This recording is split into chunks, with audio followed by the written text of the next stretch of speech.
I'm Dana. I just read a book. It was great. I want to talk about it. Just so you know, this is sponsored. I was given this book as well as some compensation that in no way affects how I felt about this book. I was surprised by how much I enjoyed this book because I didn't know where this book could go. Let me give you some background. This book review is about London, Can You Wait?, which is the sequel to London Belongs to Me.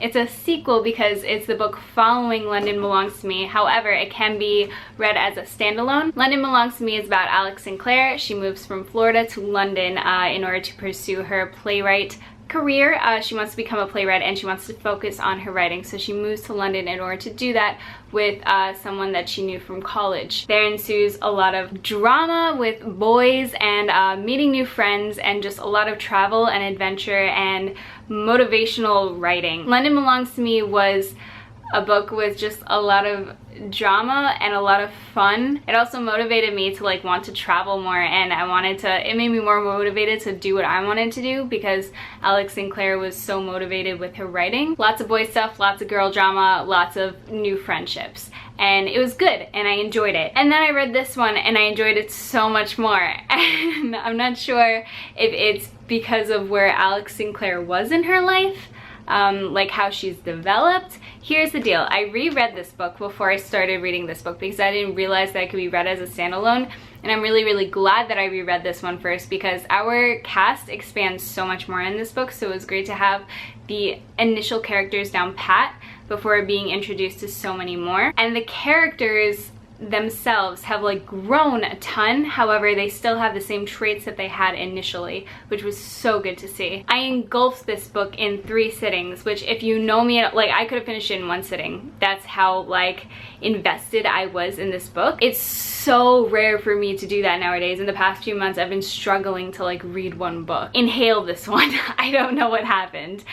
The characters were all so great, and like this was such a relatable read, and I think it's just the way that Jacqueline Middleton writes her books. In this one, there was a lot of pop culture references and a lot of tropes that were necessary for the plot at that time, but things that might not be necessarily realistic. This book, everything felt so raw and real and so like, oh my god, this happens to me. This happened to me literally like a few months ago. Like it felt so real because it wasn't as focused on the travel anymore, and it wasn't as focused in on her craft or even her hobbies, but it was more focused on the characters themselves and the life that they were living and the certain age group that they're in, which is 24 to 25, which I'm 23, so works out great. In the first book, you hear that Alex Sinclair deals with panic attacks, and in this one you go a lot more in depth with her panic attacks, and she actually starts to deal with them and handle them in an appropriate manner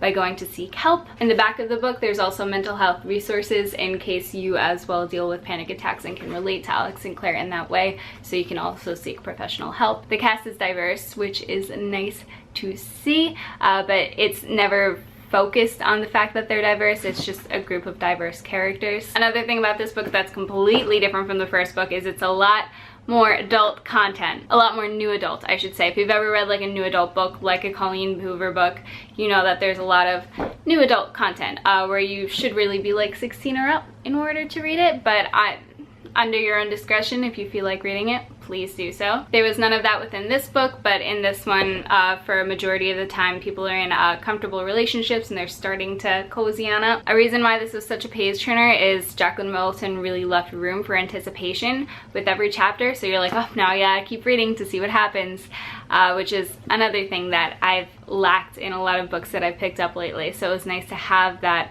reason to turn the page. She does this thing within the first book and the second book where she self-pities a lot, but then in turn, after she has a lot of self-pity, because a lot of things are happening where like it's totally normal to feel that way after all the things that she's been through, after she goes through that, she uses it as motivation to keep writing.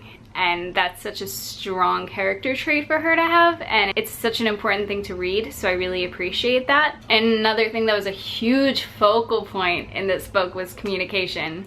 Massive focal point, because like I said, everybody is like coupling up and everybody is hiding things from each other, and they're like little white lies that you're like, I don't really need to tell them because it's gonna hurt them and I don't want to hurt them, but no, then they're gonna hurt more in the long run, and it's something that while you're reading it, you're like, oh my god, why didn't they just tell them? But it's something that happens in real life all the time, and communication is so key.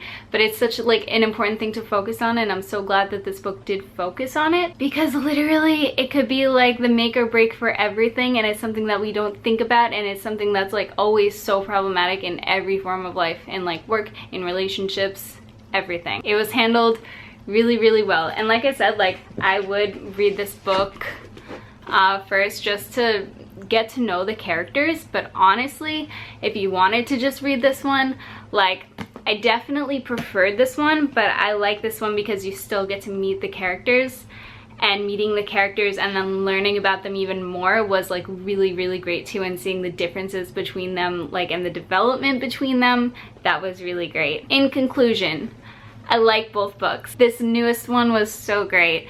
The characters were so much more balanced. They became so much more developed. There's less pop culture references. There's more of a focus on all of the characters and everything that they're going through, and that makes it so much more relatable. The character group in itself is just really diverse and fun, and I love reading from them, and everything just flowed so nicely, and I would love to read more of Jack Middleton's work. I feel like she's doing a fantastic job with these guys, and like this still leaves so many doors open for all of the characters, and we could still meet so many people that we haven't met yet. Like this left so many doors open where there could be a million more books. Seriously. That's all I've got to say. I hope you guys have a great day, and I hope that you're having a great week, and I will see you soon. Goodbye.